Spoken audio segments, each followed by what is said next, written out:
We're going to go now to South Carolina, and you know what is going on there. The double murder trial of disgraced attorney Alex Murdaugh. It is almost over. Prosecutors made their closing arguments yesterday, and the defense plans to do the same this morning.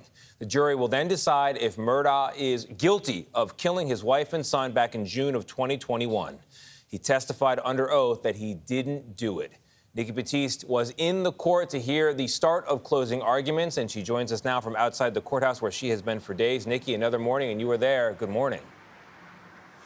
We are here. Good morning. Prosecutors delivered their closing arguments for about 4 hours yesterday. Jurors seemed to pay close attention, though two appeared to close their eyes at least once during the lengthy proceedings.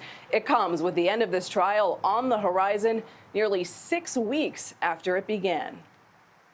On behalf of the state of South Carolina, I ask you to return a verdict of guilty. In fiery closing arguments, prosecutors painted Alex Murdaugh as a killer who murdered his wife and son to avoid confronting what they called a descending storm of past wrongs, and as a dishonest man who used his decades of legal expertise to cover his tracks.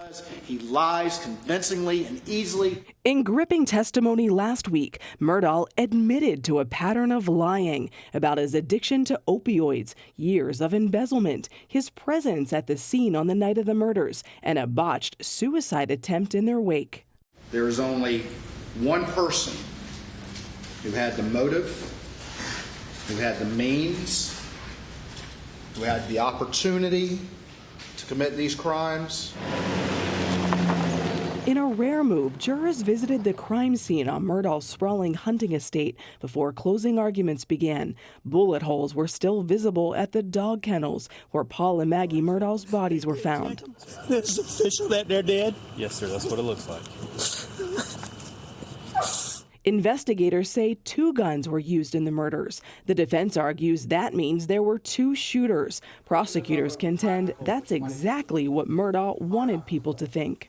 This is him. This is Alex, the prosecutor, the lawyer, and he's thinking through this. He's thought through this. He's going to use 2 guns because it's going to confuse people that perhaps there were 2 shooters. In closing, the state begged jurors not to be fooled by Murdaugh. And he fooled Maggie and Paul, too. And they paid for it with their lives.